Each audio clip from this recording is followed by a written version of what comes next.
You're listening to the Practical Wealth Show with Curtis May. All right. So, hey, guys, this is Curtis May. Welcome to another episode of the Practical Wealth Show. So I'm excited. I have two good friends of mine we've known for a couple of years, and the host of Wealth Without Wall Street, Russ Morgan, and Joey Mure, right? Russ the idea guy, and Joey the Italian stallion.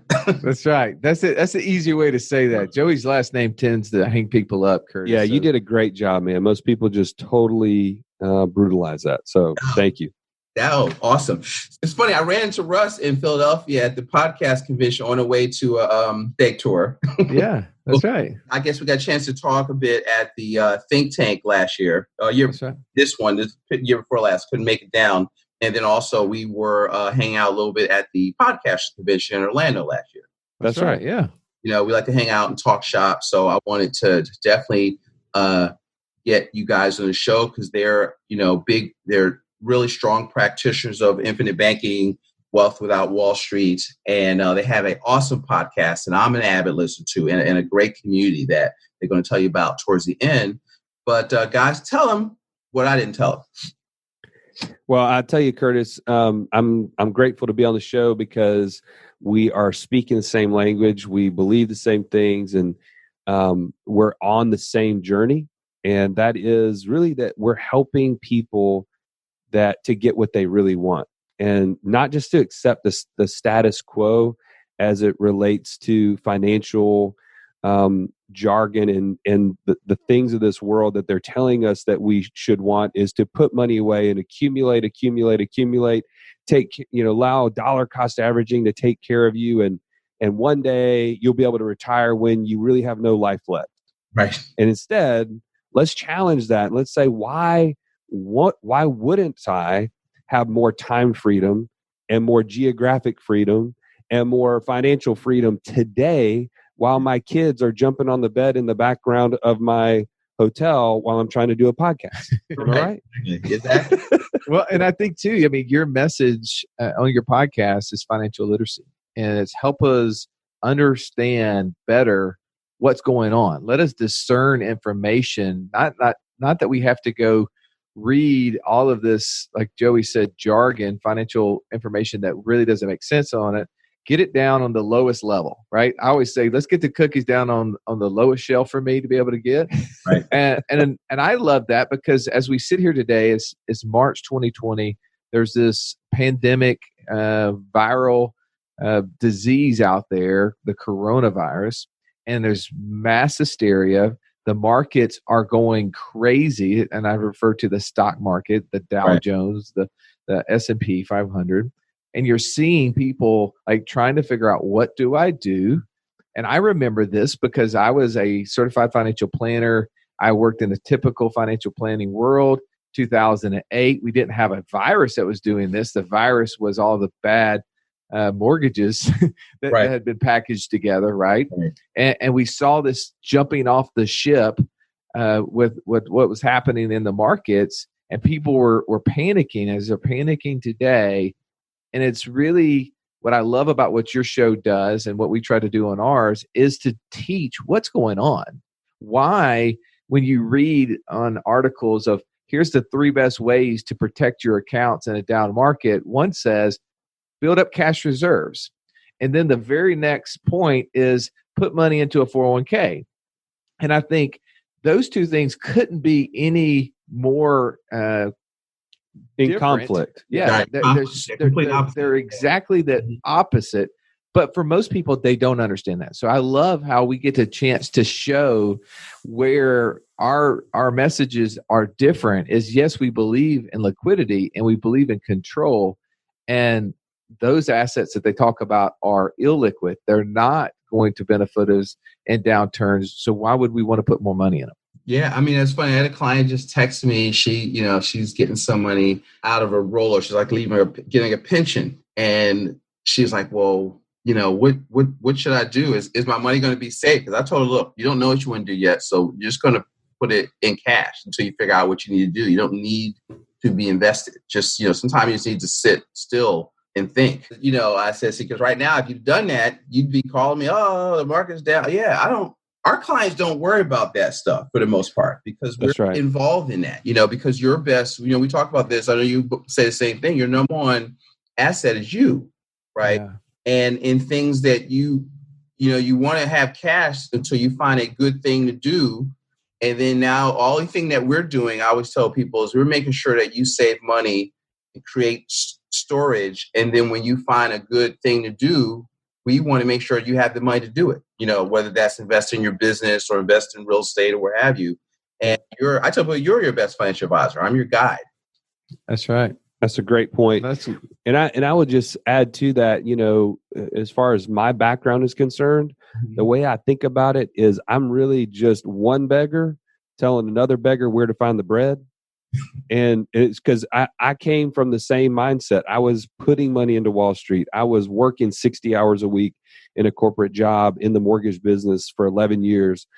And I started learning some of these things. Actually, Russ was my coach, if you will. Right.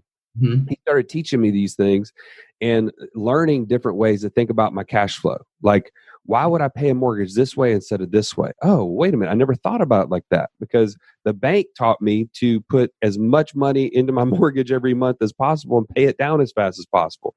Well, that's not really getting to me to my goal. So I need to change the way I think about that. I started thinking about how I pay down debt differently. I started thinking about qualified plans differently. Like, that's locking my money up. That's not getting me to a faster goal of financial freedom. That's putting it off on purpose. That's deferring my life. Why would I continue to do that? So all these things, he started teaching me about infinite banking, as I know you teach a lot about, is storing cash away into these high cash value life insurance policies that are really helping me to get there faster, helping me to build savings in a way that keeps my powder dry so that I can invest in the things that I know and understand.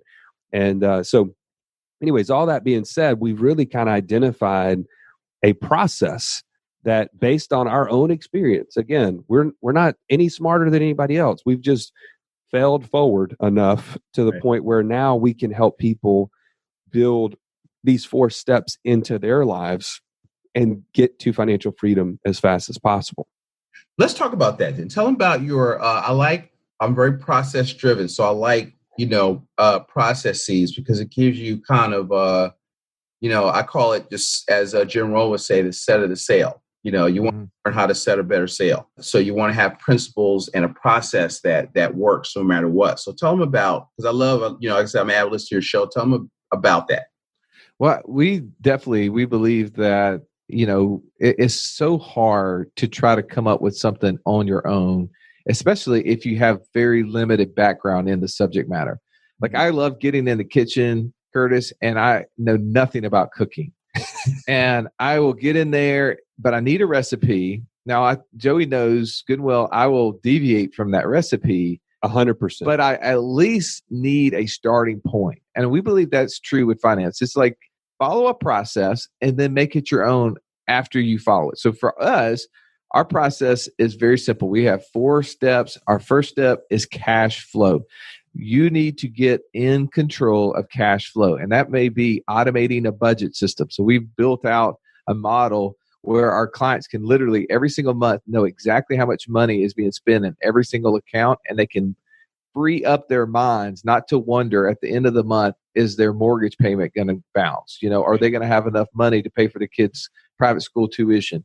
Are they going to, are they going to be able to, tithe the way that they want to? All that stuff, it's already mentally done. Then we go through inside of that step, we do start teaching things about how to free up cash flows, like just what Joey was saying, looking at money more efficiently, because we've been taught maybe some bad principles, and maybe there's ways that, yes, my money should be working better for me if I only knew how. And so we go into those steps. All of that creates more cash flow, which for us informs the best decision. Because if you start out with knowing exactly what your plan is for every single month, then you can execute that plan much, much better. So a book I love to recommend people to read is a book called The Richest Man of Babylon. It's a 100-year-old book And basically in that book, it details the life of this person who lived in, ancient Babylon, and how he lived this fabulous life, how he had the nicest of horses, the nicest of robes, the nicest of houses, and so forth. But he also went through this process to which he lived off 70%. Right. And the other 30% was saved and used for debt reduction. And so if you think about, if I bring in $100,000 and my tax bill is $20,000, there's $80,000 left over. Well, if I took 70% of that 80,000, right, that's my spending, that's my lifestyle. The Right. other 30% of that 80,000 is what I should be using towards savings and debt reduction and things like that. Tithing, That gives people a process Right. to follow, and all of that informs that first step for us, which is building our cash flow and getting our arms around it.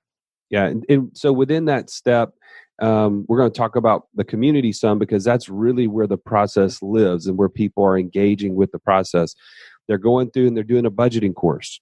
They're doing a tax course to identify some of the deductions maybe they didn't think that they had, or some ways that they could reduce their tax liability, the way that they pay down debt. We have a Pay Down Debt Like a Boss course. And I say it like that because I like to say it like that.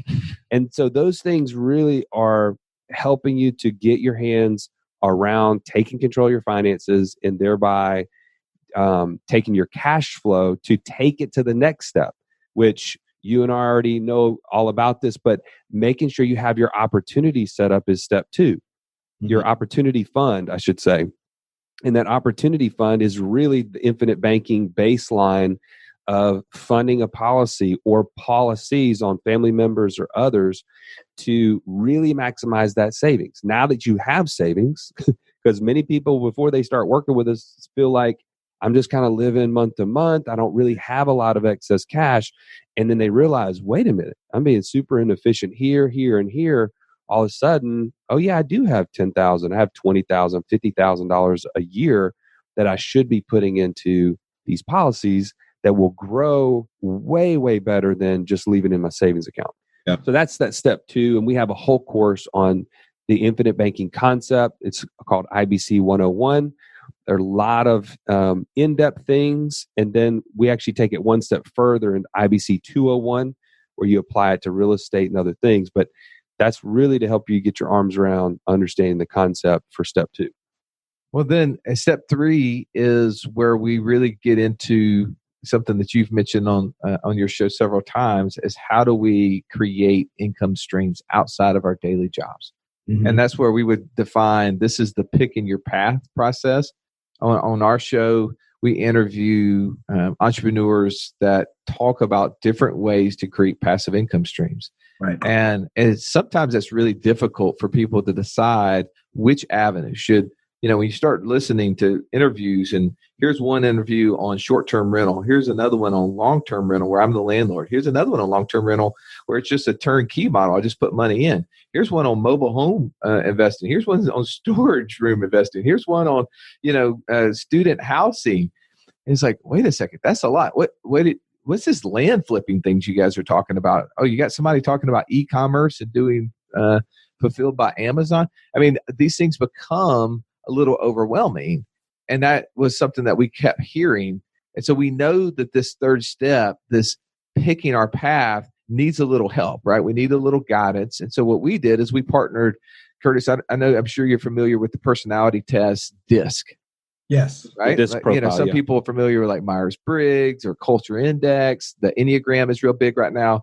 Well, the DISC personality profile has been out there for a long time. And it's something that Joey and I are always trying to be more aware of our personalities. One's as leaders, as visionaries, we need to understand our personalities, but as well as understanding our team members' personalities.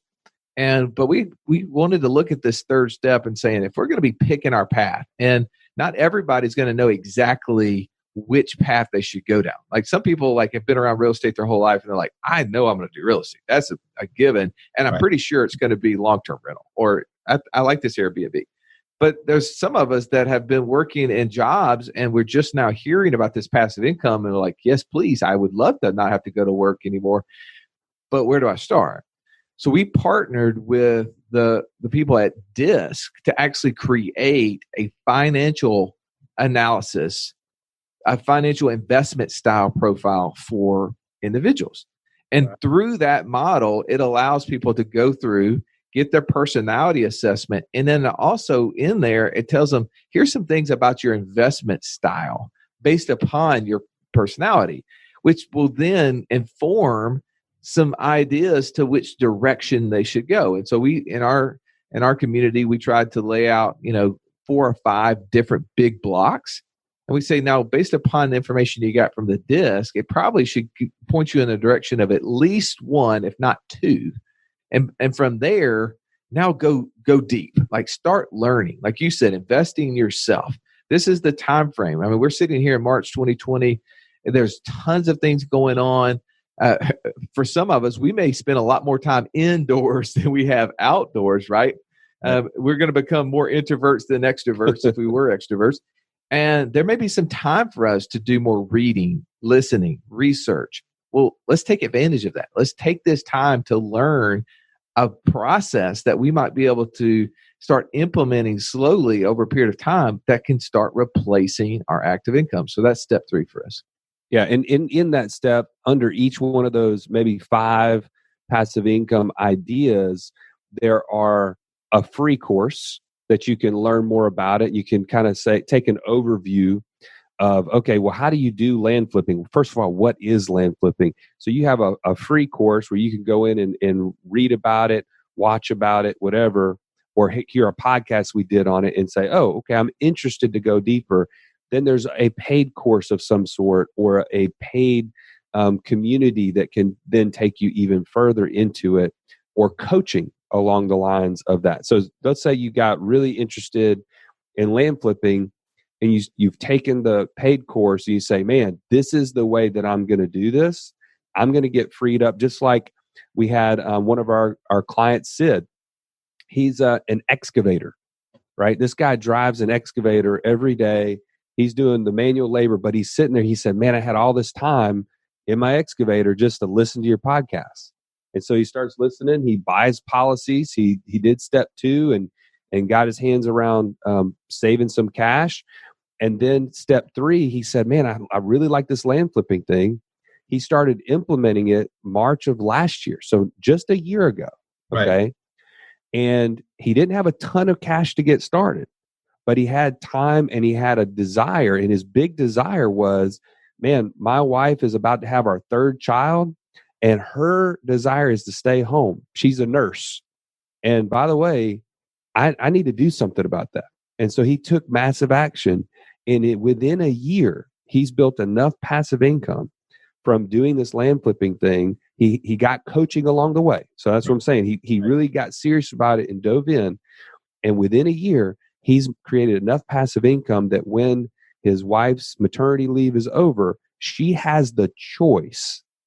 And that's the critical word we're talking about here. The choice now to go back to work or not.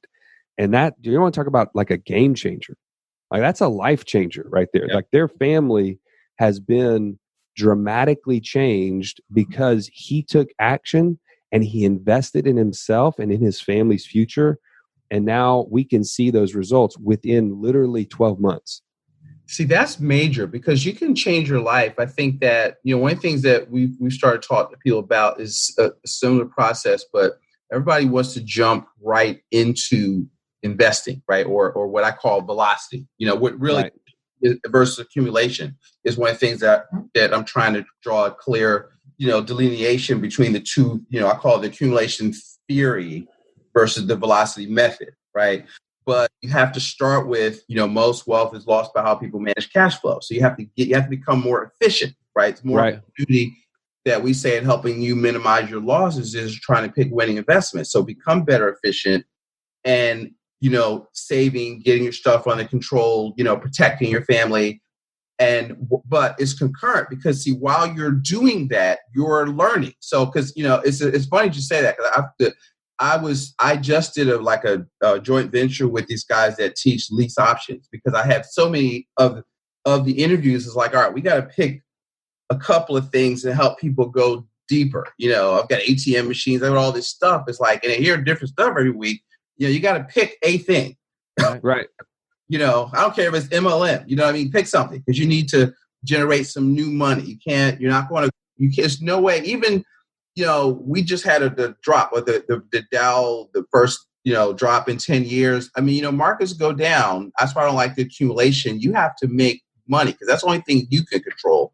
And what I love about your course is you're mentally walking people through a process to kind of build, bulletproof, but build a floor, like what I call playing defense. Defense wins championships, saving is defense, cash flow management is defense. And now you can go on the offense and pick a course that you like and figure out how to make some money. That's right. True. And I mean, the goal is to get there as fast as possible. I mean, he talked about Sid got there in 12 months. We have a corporate attorney that started doing long-term rental, and he got to his goal, which was about $13,000 a month in cash flow in 2 years.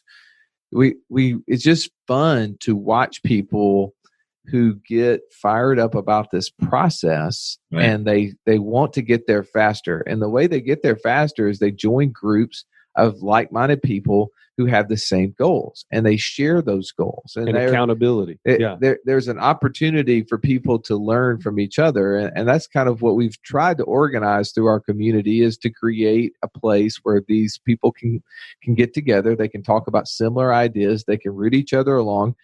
The distractions of the accumulation theory, I like the way you said that, Curtis, it is not confusing to them, because sometimes when you're out there in the world and you're doing everything the exact opposite of what everyone else seems to be doing, it can be lonely. It can get scary, isolating. And we want to make sure people know that, hey, you're not the only one doing this. There's lots of people out there doing it. And I mean, at the same time, we do remind them, by the way, do you want to follow the 1%ers of the world, or do you want to follow the 99%ers? Right. I mean, we may be a 99%er, but my objective is to become a 1%er. And so I have to do things that are 1%er. I'm not trying to, That's right. I have to be uncommon, right? I want to try to figure out how am I going to get to that. And so when I do things that are uncommon, it's probably likely that I'm doing something that the 1%ers are doing. Yeah. When I'm doing something that's super common and I'm following what everyone else is doing, more likely I'm in that 99%er group.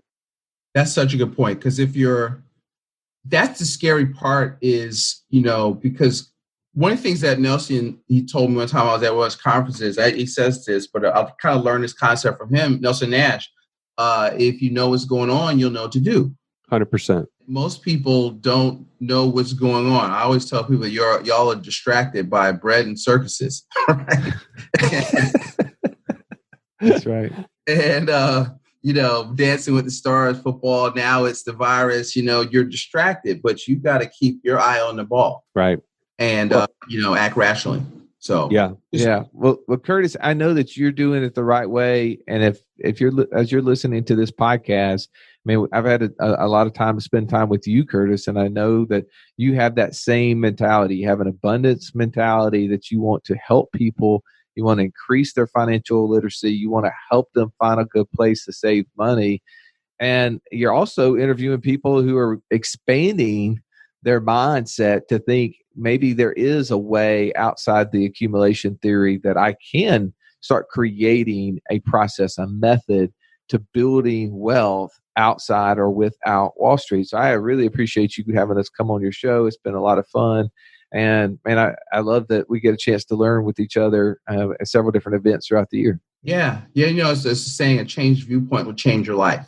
No question. It was funny. I was on an Uber here. I know y'all got another meeting. I was on an Uber coming at my wife is down here. She got ill, so I had to fly to North Carolina. So I was talking to Uber's woman. She was retired. She had a farm, and somehow we got to talking about what I did. And I was telling her about banking because she had a background in the insurance business. But she says, "Well, let me tell you this. I had this farm. I've got this. I got to sell it. I got this debt." And I said, "Well, what do you think I should do?" I says, "Well, that's not enough information, but I don't know if it's a good idea for you to sell the asset you have to give all your money away. That might not necessarily be my first choice." And I says, "Well, could you lease the farm out. I just started giving her, and all of a sudden the dots connect. She says, well, yeah, I got these students that will come in and work the farm. I could make some cash flow from it. And all of a sudden she got really excited. And we had talked. I said, look, so you see, there wasn't a product involved in that. It's just me getting you to think about how to solve your own problems. Right? Yeah. And that's really what we do. I mean, there's some point where, you know, and she's down with the whole, let me store my cash somewhere. But really what we both try to do is help people think. Right. First, you know what I mean? And then help them solve their problem. And then we can, if there's a solution that's a product oriented, that's on the back end. But it's really about, I think people, they're financial geniuses within them. And it's our job to kind of draw it out and be their guide. So that totally. So she's like, oh, you're an angel. I was like, oh. Okay. I get that all the time. Yeah. So, hey, Curtis, real quick, just before we wrap up, I know just as a thank you for having us on the show, we wanted to offer people an opportunity to join the community. And so specifically, if you want to go to wealthwithoutwallstreet.com/practical wealth, that's wealthwithoutwallstreet.com/practical wealth. That is your ticket in, your free membership to the group, and you can get access to these courses that we've talked about. You can start on this path. You're probably already somewhere in that process, but you can now kind of have some way to track your progress and maybe even get to your goals faster. And so anyways, I'm just grateful to have you as a part of the community, Curtis, and for your folks listening, whoever you are right now, we're grateful to have you in there as well. Yes, thank you, guys. I will. We'll make sure that we'll put that in the show notes. And guys, so I listen. I've joined already, and so they do some great stuff. And folks, it's a bunch of ideas, and what you want to do is once you hear this stuff from different angles, because all of a sudden I may say it one way, they're saying something, and all of a sudden how they said it sparked something in you, and that's what we want. We want you to win. No doubt. And so that's the key. So any closing words of wisdom for our our audience here, guys? Curtis, if Joey gave you any more wisdom, it'd have to come from me because he's tapped out at this point. But no, in all seriousness, Curtis, I really appreciate you having us on the show. We literally have a ball talking to you every time, and we really feel honored that you would have us come on and talk. So thank you so much. Yeah, thank you for what you're doing, Curtis. Yes, thank you also. So, hey, it was my pleasure. Hey, so guys, check the show notes and check out Wealth Without Wall Street. They're awesome podcasts. And hey, go out there and make it a prosperous week. Thanks again for listening to the Practical Wealth Show. We're out. Wash your hands. Thanks for listening to Practical Wealth. To access the show notes and resources, go to practicalwealthshow.com. To get your questions on the show, go to practicalwealthshow.com.